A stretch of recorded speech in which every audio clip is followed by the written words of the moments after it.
کہ انتہائی مائناز استاد حدیث، ہم سب کے مربی اور اساتذہ کرام کے سرپرست حضرت مولانا محمد ارشد صاحب قاسمی دامت برکاتہم سے نہایت ادب کے ساتھ گزارش ہے کہ حضرت تشریف لائیں اور اپنی نصیحتوں سے ہم خردوں کو نوازیں۔ حضرت مولانا محمد ارشد صاحب قاسمی۔ نحمدہ ونصلی علی رسولہ الکریم، اما بعد، فاعوذ باللہ من الشیطان الرجیم، بسم اللہ الرحمن الرحیم۔ ان هذا القرآن یہدی للتی ہی اقوم۔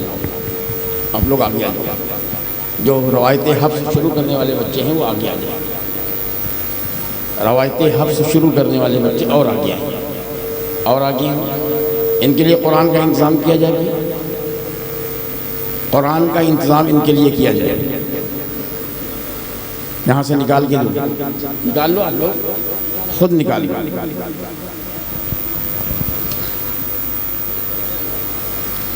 دوستو، ہمیں تقریر نہیں کرنی ہے، ابھی سارا خاکہ مدرسے کا ہمارے مدرسے کے محتمیم حافظ ایاز احمد صاحب پیش کریں گے، لیکن چند باتیں ہم آپ کو بتا دیں۔ ابھی چند دن پہلے عید کے بعد سے اب تک ہمارے یہاں 15 بچے حافظ ہو چکے ہیں باقاعدہ، اور اسی میں یہ اعلان کیا گیا تھا کہ بہت جلد آنے والے سال میں روایت حفظ کا انتظام ہم کریں گے، لیکن کہتے ہیں انما الاعمال بالنیات، عمل کا دار و مدار نیت پر ہوتا ہے، نیت اچھی ہو تو اللہ تبارک و تعالیٰ اسے بہت جلد پائے تکمیل تک پہنچاتا ہے۔ ابھی مہینہ بھی نہیں گزرا ہے کہ پھر حافظ ایاز صاحب نے میٹنگ بلائی اور کہا مولانا صاحب سال تو ابھی بہت دیر میں آئے گا، بچے بھی کچھ ڈھیلے پڑ جائیں گے، کیوں نہ بہت جلد سے جلد روایت حفظ کا انتظام کر دیا جائے۔ ہم نے کہا بہت اچھی بات ہے۔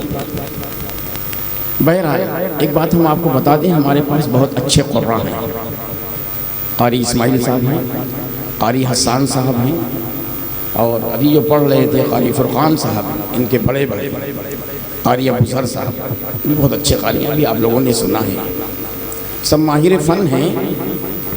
ابھی کتابیں انہی سے شروع ہوں گی۔ دوستو، ایک بات بتاتے چلیں، وجہ کیا ہے اس روایت کو شروع کرنے کی، صرف بہت مختصر انداز میں، زیادہ ہم حائل نہیں ہوں گے، اس لیے کہ ساری تفصیلی گفتگو بڑے بڑے علماء آپ کے سامنے کر چکے ہیں، علمی بھی بحث آ چکی ہے۔ ایک مرتبہ حضرت عمر رضی اللہ تعالیٰ عنہ مدینے کی گلیوں سے گزر رہے تھے اور قرآن کے پڑھنے کی آواز آ رہی تھی، وَلَا تَقْرَبُوا الصَّلَاةَ وَأَنْتُمْ سُكَارِى۔ بھائی بچوں کو خاموش کریں، بچے خاموش ہیں، تمہارے ہی لیے یہ بات ہو رہی، سنو، یہ محفل تمہارے لیے۔ تو ایک آواز آ رہی تھی، وَلَا تَقْرَبُوا الصَّلَاةَ وَأَنْتُمْ سُكَارِى۔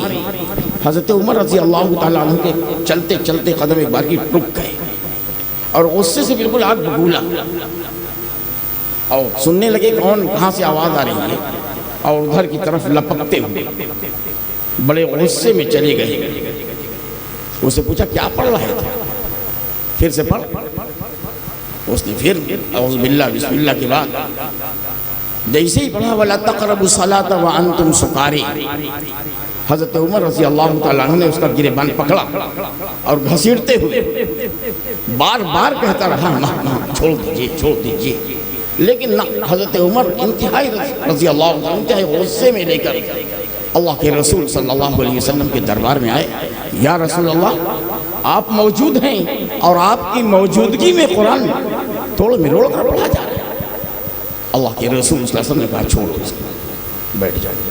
حضرت عمر کو ایک طرف بٹھالا، اس پڑھنے والے کو ایک طرف بٹھالا، اسے پوچھا کیا پڑھ رہے ہیں، پڑھ کے سناؤ۔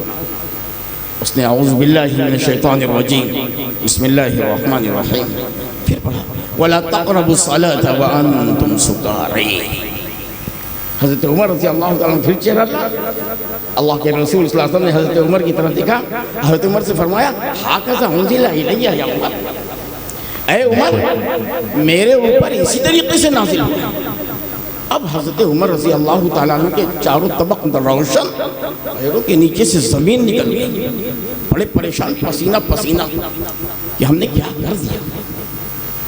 رسول اللہ صلی اللہ علیہ وسلم فرما رہے ہیں کہ اسی طریقے سے میرے اوپر نازل ہوا، بہت شرمندہ، بہت نادم، لیکن شرمندگی کو ادا کرنے کے لیے، معافی کے لیے، اس سے پہلے کہ ان کو کوئی لفظ ملتا اور اللہ کے رسول صلی اللہ علیہ وسلم کے معافی مانگتے، اللہ کے رسول صلی اللہ علیہ وسلم خود مخاطب ہوئے، اے عمر تم کیا پڑھتے ہو؟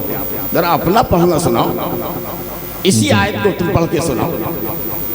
حضرت عمر رضی اللہ تعالیٰ عنہ نے اعوذ باللہ پڑھا، بسم اللہ پڑھا اور پڑھا وَلَا تَقْرَبُوا الصَّلَاةَ وَأَنْتُمْ سُكَارَىٰ۔ اللہ کے رسول صلی اللہ علیہ وسلم فرمایا ہَكَذَا أُنزِلَ إِلَيَّ يَا عمر، بے شک بے شک میرے اوپر اسی طریقے سے نازل ہوا یہ قرآن۔ اب حضرت عمر بڑے پریشان، شرمندگی تو دور لیکن پریشان بہت۔ اللہ کے رسول صلی اللہ علیہ وسلم نے حضرت عمر کو قریب بلایا اور اپنا ہاتھ حضرت عمر رضی اللہ تعالیٰ عنہ کے سینے پر مارا اور سینے پر رکھا اور کہا نگاہ اٹھاؤ۔ حضرت عمر فرماتے ہیں کہ جب ہم نے نگاہ اٹھایا ہے تو ساتوں طبق روشن تھے، فرشتے آ رہے تھے اور جا رہے تھے اور لوح محفوظ پر لکھا ہوا دکھ رہا تھا ہم کو اپنی آنکھوں سے کہ وہاں وَلَا تَقْرَبُوا الصَّلَاةَ وَأَنْتُمْ سُكَارَىٰ وَلَا تَقْرَبُوا الصَّلَاةَ وَأَنْتُمْ سُكَارَىٰ، دونوں لکھا ہوا۔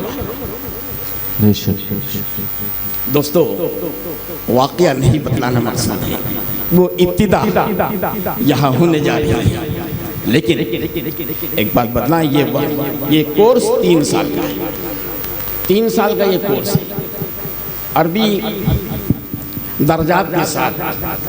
پہلے سال رہبر تجوید، دوسرے سال فوائد مکیہ اور کتابوں کے ساتھ جو اصل اس کی کتاب ہوگی، اور تیسرے سال کون کتاب ہوگی؟ المقدمۃ الجزریہ انشاءاللہ۔ نہیں، مقدمہ جزریہ سے پہلے نہیں کوئی کتاب ہے، خلاصۃ البیان، اس کے بعد جزریہ کا مقدمہ ہوگا۔ یہ 3 سال کا کورس ہے۔ ہم اپنے بچوں سے، اگر بچوں کے سرپرست ہیں، ان سے ہم ایک گزارش کریں گے کہ اپنے بچوں کو 3 سال کے لیے کم سے کم ہم کو دے دیں تاکہ ہم انہیں روایت حفظ کرا کر مکمل طور سے یہاں سے فارغ کریں، لیکن ابھی چھٹی نہیں ملے گی۔ مکتب عشق کے انداز نرالے دیکھے، اس کو چھٹی نہ ملی جس نے سبق یاد کیا۔ اس کے بعد پھر 4 سال کا کورس سبعات ہے، جی انشاءاللہ، اور وہ کورس چلے گا ان کا مشکات۔ جی ہم اجازت لینا چاہتے ہیں اپنے مدرسے کے کارکنان، ہمارے حاجی عتیق صاحب مد اللہ العالی جو ہماری کمیٹی کے ممبر صدر ہیں، ہمارے منیجر صاحب بھی بیٹھے ہوئے ہیں، ہمارے بڑے اساتذہ سب بیٹھے ہوئے ہیں یہاں۔ ہم ان کی اجازت سے اگر یہ اجازت دے دیں تو یہ اعلان کر دیں کہ اس کے بعد سبا کا بھی انتظام ہوگا انشاءاللہ ثم انشاءاللہ۔ پہلے روایت حفظ 3 سال، تدریج کے طور پر بتدریج دھیرے دھیرے یہی میٹیریل آگے بڑھائیں گے ان کے ماں باپ سے اجازت لے کر، اس لیے کہ جب ہم ان کو 3 سال روایت حفظ پڑھائیں گے تو عربی کی بھی 3 سال کی تعلیم دے چکے ہوں گے، اور اس کے بعد 4 سال جب اور ہم ان کو سبا کا قاری بنائیں گے تو ان کی مشکات ہو رہی ہوگی۔ اس کے بعد ایک اور اجازت چاہتے ہیں ہم اپنے ذمہ داروں سے، اپنے کارکنان سے، کہ اس کے بعد پھر 1 سال کا کورس عشرے کا ہے۔